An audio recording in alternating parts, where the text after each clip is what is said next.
Sudirman ini ikut ditangkap oleh karena pada tanggal 31 Agustus 2016 kelewat di situ. Menurut keterangan hanya itu yang membuat dia jadi terpidana seumur hidup. Bikin gempar, Polda Jabar dikepung Forum Peradi Bela Sudirman, bebaskan 8 tahanan dan tangkap Rudiana. Halo, selamat datang di channel Suara Hati Sang Istri. Untuk reaction kali ini ya, akhirnya Sudirman juga sudah pengajuan PK melalui pengacaranya ya, yang nanti akan berbarengan persidangannya dengan 6 terpidana lain. Ditemani juga didampingi oleh Ibu Titin ya, karena kan penunjukan langsung dari Sudirman kan inginnya Ibu Titin gitu. Seperti apa keterangan penjelasannya, kita simak. Bicara kalau dalam keadaan tertekan, panik gitu kan, itu yang kami lihat bahwa ini perlu diperiksa ya kan. Kalau menurut kami, karena kami juga sudah mengajukan kepada LPSK untuk perlindungan saksi dan korban, tentu nantilah biar LPSK juga akan assessment ya, termasuk apakah psikologi dan sebagainya. Nanti kami juga akan lihat upaya dari kami sebelum nanti PK ini, kalau perlu kami lakukan juga secara psikologi tes, kami akan lakukan besok. Makanya kami akan ketemu ke lapas. Dimungkinkan nggak dengan mandiri kami akan psikotes misalnya sebelum kita hadirkan persidangan. Kami besok akan diskusi. Kalau memang dimungkinkan, nggak apa-apa. Kami dari kuasa hukum, dari penasihat hukumnya Sudirman, kami akan lakukan psikotes, assessment secara supaya ketika dia dihadirkan di persidangan, kami sudah punya data untuk Sudirman ini. Besoklah kami di lapas Bancai, kami akan konfirmasi, kami akan melihat yang bersangkutan secara langsung gitu Bang Ruli ya. Lalu kita akan bertemu dengan kalapasnya, lalu kita akan berdiskusi. Kalau memang perlu, besok kami akan langsung lakukan action. Kita akan cari psikotes ya, psikolog untuk melakukan tes kepada assessment kepada Sudirman ini. Apakah sama dengan teman-teman 6 terpidana lainnya atau ada tambahan baru, Pak? Ya, begini, ini kan Sudirman ini agak berbeda dengan 6 terpidana lainnya. Kalau yang 6 terpidana lainnya itu minus Rivaldi ya, tentu mereka itu ada di satu tempat di rumahnya RT Pasren, tapi Sudirman ini enggak, dia ada di tempat lain. Oleh karena itu dalam PK ini kami masukkan juga saksi-saksi alibi yang melihat bahwa Sudirman ada di satu tempat bersama dengan orang tuanya dan saksi-saksi lain. Ada tambahan saksi? Ada tambahan saksi. Ya karena memang Sudirman tidak ada di tempatnya RT Pasren waktu itu. Dia ada di tempat lain, ada di rumahnya, dan kemudian ada yang melihat bahwa mereka sama-sama waktu itu. Untuk Novum sendiri ada tambahan nggak begitu masuk ke Sudirman di sini? Ya kalau Novum ya saya kira hampir sama lah ya, hampir sama ya. Gitu. Ada pertanyaan saksi Pak untuk Sudirman? Ada 6 kalau nggak salah, termasuk 2 yang saksi alibi ya. Berarti untuk total sendiri saksi ahli dan saksi. Waduh, banyak Pak. Saksinya aja ada sekitar 33, belum saksi ahli, hampir 50, sekitar 60-70-an lah. 50-an. Ya, gitu. Jadi nanti kami juga akan seleksi lagi lah mana yang paling akan kami yang paling penting untuk bisa dijadikan saksi dalam perkara ini. Untuk Rudiana sendiri apakah perlu dijadikan saksi juga? Rudiana, wah ide bagus itu ya, ide bagus itu. Kita akan sampaikan tadi suratnya kepada Rudiana, apakah dia mau jadi saksi gitu ya. Jadi ini teman-teman, kenapa ya Sudirman ini berbeda? Seperti Bang Ruli tadi katakan, dia ini satu tidak ada di lokasi kejadian. Yang kedua, memang mereka ini tidak bersama dengan 6 terpidana lain yang ada di rumah Bu Nining, Pak Pasren. Sudirman ini ikut ditangkap oleh karena pada tanggal 31 Agustus 2016 dia motornya dipinjam dan ada di lokasi penangkapan di SMP 11. Ya, menurut keterangan hanya itu yang membuat dia jadi terpidana seumur hidup.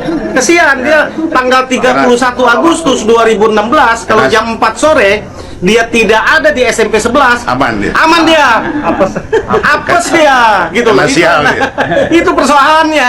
Jadi dia ditangkap itu oleh karena tanggal 31 Agustus lewat di situ, bawa motor dipinjam, ya itu problemnya. Kalau 31 Agustus dia nggak ada di SMP 11, Aman dia. aman dia, selamat dia, gitu loh. Itu aja teman-teman. Artinya di tanggal 4 nanti ini Sudirman juga akan dimohonkan untuk dikabung. Oh iya. Betul. Jadi memang Sudirman ini paling menderita ya, dari mulai penangkapan aja beda dari yang lain gitu kan. Tadi yang menarik adalah ada pertanyaan wartawan, apakah nanti Bapak Ibtu Rudiana dipanggil sebagai saksi? Nah ini nih, harus semuanya terungkap dan bisa memberikan keterangan ya. Jangan ada satu yang lolos, jangan ada yang kelewat, jangan sampai ada yang luput dari panggilan saksi di sidang nanti 6 terpidana. Dan ditambah lagi, ini akhirnya Sudirman juga bisa mengajukan PK ya, seperti terpidana lainnya gitu. Dan ini sama seperti nanti yang diharapkan, yaitu salah satu temannya almarhum Eki ya, yang bernama Franz, itu yang tahu kondisi helm dan lain-lain pada saat jenazah di rumah sakit. Itu juga nih penting banget dan bersedia menjadi saksi. Dari sisi di luar anggota kepolisian sih banyak yang bersedia menjadi saksi, tapi nanti ya tadi yang dipertanyakan adalah Bapak Ibtu Rudiana juga bisa nggak ya untuk memberikan keterangan. Ini kan supaya bisa kerjasama dan mana yang benar mana yang salah, itu yang terpenting. Seperti apa nanti Franz bersedia dan pastinya akan dilindungi oleh LPSK juga. Ini dibantu oleh pengacara yang kemarin membantu 6 terpidana juga. Kita simak aja langsung ya. Dan ini ada Kang Deddy Mulyadi juga meyakinkan Franz untuk bersedia menjadi saksi nanti tanggal 4 September 2024 ya. Ya, jadi kalau dari kerusakan helm yang Franciscus lihat di kamar jenazah ya pada saat itu, ya kelihatan tuh kan kerusakannya itu kalau dipukul-pukul sama orang dengan terbentur kan beda ya. Jadi kalau ada helm yang dirusak karena dipukul-pukul sama yang dibenturkan kan beda. Jadi kan Franciscus bisa melihat pada saat itu helmnya Franciscus, wah ini karena jatuh. Jatuh apa ditimpa balok misalnya? Nah, atau dipukul nggak itu kira? Kalau menurut dia kerusakan nih, karena kan Kalau kerusakan dipukul pasti berulang-ulang kan? Ya. Kalau mukul kan, sekali, dua kali, berarti kan ada bekas pukulannya. Beda yang kalau terbanting kan dus gitu kan. jatuh, gitu kan? Helmnya bentuk ke sini, Full face ya. full face. Jadi hanya kelihatan ininya aja. Ya. Iya, dan itu helm agak ke atas ini loh, jadi belakangnya itu pasti kebuka. Agak yang model dia ini ya kayak itu. Oh, model jadi itu. helm itu agak ke atas, Atas. belakangnya kebuka. Ini kan Sangat mungkin kalau ini terbanting tanpa pelindungan kalau begitu.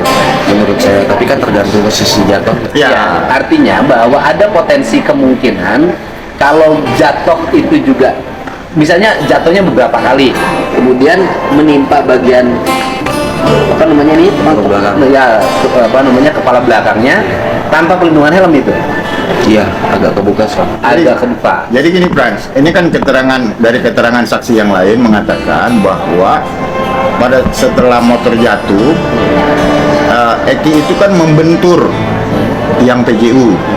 Jadi dengan kondisi model helm seperti itu, mungkin nggak bahwa di bawah helmnya itu kena benturan ya? Ada pesan yang disampaikan? Paling untuk saudara Fitra ya. Ya silakan aja. Dia bilang kalau saya saksi ciptaan itu, saya itu orang yang tidak dijama dari 2016, tidak dicari. Taruhlah misalnya saksi dianggap diciptakan oleh saya. Iya, itu sangat tidak benar menurut saya. Karena saya sendiri juga baru merasakan diperiksa dan dicari sama polisi itu di tahun 2024 gitu. Setelah peristiwa Peggy. Setelah itu. Waktu peristiwa Peggy, Frans diperiksa? Enggak, belum. Oh belum. Jadi berarti kan Frans ini mulai muncul sekarang dan kemudian bersedia menjadi saksi di PK 7 terpidana ini kan? Iya, pasti Ya. ada pertimbangan. Dan harus berani disampaikan, karena kalau Frans kemudian juga tidak berani bersaksi di pengadilan, orang akan beranggapan Frans ini saksi yang dibuat-buat untuk kepentingan media sosial. Itu dibilang berani untuk disaksi saya berani gitu kan, tapi kan ada yang harus dipertimbangkan juga, jadi kayak perlindungan saksi dan oh iya nanti dilindungi. Ya, kita akan lindungi Frans ya. Kita akan segera buat surat kuasa bahwa semua saksi, bukan artinya menguntungkan kami, saksi yang berani mengungkapkan kebenaran tentunya harus dilindungi oleh negara. Ya, itu kita kan ada lembaga LPSK. Namun pengajuan kepada LPSK ini kan kalau kamu sudah melakukan tindakan hukum, yaitu bersaksi, ya. Jadi kita akan lakukan perlindungan sesuai dengan aturan yang berlaku, ya. Dilindungi dan tidak usah bayar terhadap pengacaranya, karena nanti pengacara sudah sukarela untuk menangani kasus ini agar kasus ini menemukan titik keadilan. Ya, jadi Frans, jadi nanti silakan dengan Pak Yanuta Barat, silakan Pak Yanuta Barat menjadi PH-nya dan nanti didampingi. Jadi kalau nanti ada klarifikasi atau apapun atau menjawab pihak lain, termasuk menjawab pengacara lain yang memberikan tuduhan-tuduhan, maka pengacara bisa menjadi wakilnya dari Frans untuk menyampaikan. Selain upaya dari teman almarhum Eki juga bisa sebagai saksi arahnya nanti ke kecelakaan, ini juga dari ayah salah satu terpidana, yaitu ayahnya Ripaldi ya. Dan lucunya Ripaldi itu kan tadinya senjata tajam, malah dijadikan tersangka sebagai pemburu dan memerkosa almarhumah Pina. Ini tuh dilemanya banyak banget ya dan rumit sekali. Makanya ayah dari Ripaldi ini tuh bilang jika proses ini nanti sudah berlangsung, dan beliau bilang yakin 99% anaknya tidak bersalah. Kita simak aja seperti apa ya. Tapi saya ingin tahu dari Pak Asep sendiri, Bapak percaya bahwa PK nanti akan berhasil, Pak? 99% Yakin? Ripaldi akan terbebas dari jalan. Kenapa, Pak? Andi berarti baru saja tidak ada di posisi itu. Dan saya mau nanya sama mereka semua, Andi siapa? Andika, Peggy, Terong, Andi, dan itu siapa?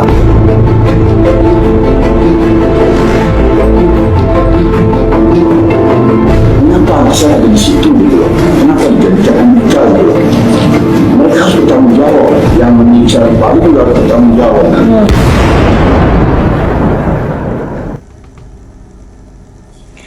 Ya berarti penyidik dan lain-lain nanti harus dipanggil ya, kalau semuanya harus bertanggung jawab. Kalau ini bisa jadi salah tangkap, salah memberikan kasus gitu kan, jadi nambah-nambah PR polisi juga nih sebenarnya. Tapi nanti kita simak aja hasil dari PK 6 ditambah 1 Sudirman yang sudah juga proses, seperti apa persidangannya di tanggal 4 September nanti ya untuk perdana ya. Dan itu pasti akan berlangsung lama sekali, saksinya juga banyak bermunculan kan sekarang gitu. Untuk kasus Pina ini sedikit usaha kerja keras lagi, ditambah nih akhirnya pengacara juga kompak untuk bilang bahwa nanti harus berhasil untuk membebaskan 7 terpidana ya. Kita simak nih dari para pengacaranya. Saya mendoakan dikabulkan dan 7 terpidana yang akan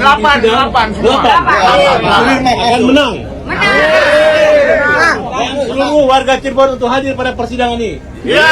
Kita penuh pengadilan tanggal 4 September. Luar biasa. Hebat Bang Juta Wangso.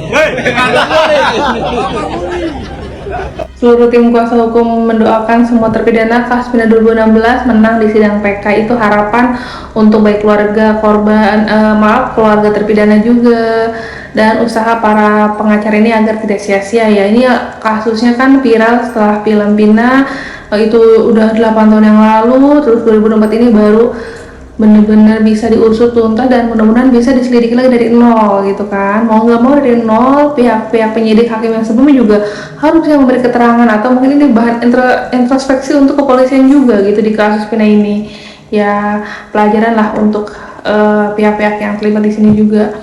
Nanti update lagi dari channel Suara Hati Sang Istri seperti apa hasilnya, terus berlangsung update terus di sini. Jangan lupa berikan komentar sebanyak-banyaknya ya. Kalau ada kekurangan mohon maaf. Bye.